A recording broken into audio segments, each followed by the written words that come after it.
Bon, Frédéric, on parle beaucoup des Russes en ce moment, et ces derniers jours, à propos du football. Ben, on va parler des Russes à présent dans un autre cadre, celui de l'OTAN, l'alliance militaire euro-américaine. C'est notre chronique, donc. Et en ce moment, là, au moment où on parle, a lieu un grand exercice militaire de l'OTAN. Ça se passe en Pologne.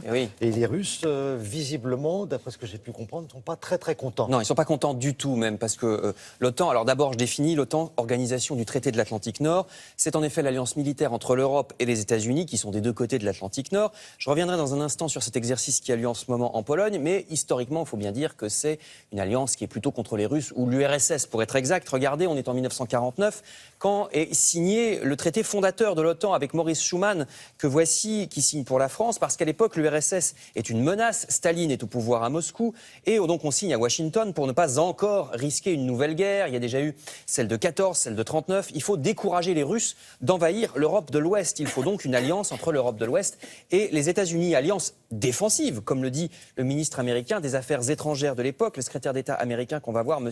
Acheson, alliance qui prévoit que, si un des pays membres est attaqué, eh bien tous les autres lui porteront assistance. Il y a donc au départ les États-Unis et le Canada, plus la France, Grande-Bretagne, Benelux, Danemark, Italie, Islande et Portugal dans cette organisation du traité de l'Atlantique Nord. Alors ça veut dire aussi que pendant des années, là on est en 49, mais pendant les années 50 notamment, des troupes américaines vont se déployer partout en Europe et en France, plusieurs dizaines de milliers de soldats américains sont en France. Vous allez voir, il y a des bases à Châteauroux, à Évreux, en Lorraine, en Gironde, et les GIs font la fortune de ces villes. Regardez, c'est un peu cigarette, whisky et petite pépé. À Évreux ou Châteauroux, il y a des nightclubs, des boîtes de striptease. Les soldats américains ont beaucoup d'argent à dépenser, ça fait tourner le commerce. Mais hélas, pour le commerce, en 1966, pour assurer l'indépendance de la France, le général de Gaulle va quitter l'OTAN. Alors on reste allié avec les autres pays, mais en cas de guerre, ça veut dire qu'on garderait notre commandement à nous. On ne fondrait pas nos troupes dans un commandement généralisé. C'est ça que change la décision du général de Gaulle. Et donc les bases américaines en France sont évacuées. Le siège de l'OTAN va quitter la porte Dauphine à Paris. Il va déménager en Belgique avec le siège près de Bruxelles et un autre bâtiment à Mons. Et tout ça d'ailleurs est resté en Belgique quand la France a réintégré le commandement de l'OTAN. C'est Nicolas Sarkozy qui avait décidé ça. Ça s'est fait en 2009. Alors je reviens aux Russes. Pourquoi est-ce que les Russes ne sont pas contents en ce moment ?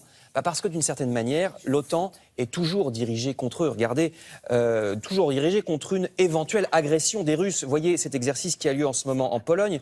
Énorme exercice militaire avec plusieurs dizaines de milliers de soldats. Alors pourquoi en Pologne ? Parce que justement, on veut montrer qu'on ne se laissera pas faire sur la frontière russe, comme déjà l'Ukraine, le Donbass, la Crimée, etc. On pensait qu'après la chute du mur de Berlin, ça irait mieux, que les relations avec les Russes allaient se détendre. Ça a été d'ailleurs le cas pendant quelques années, mais ça s'est retendu avec Vladimir Poutine.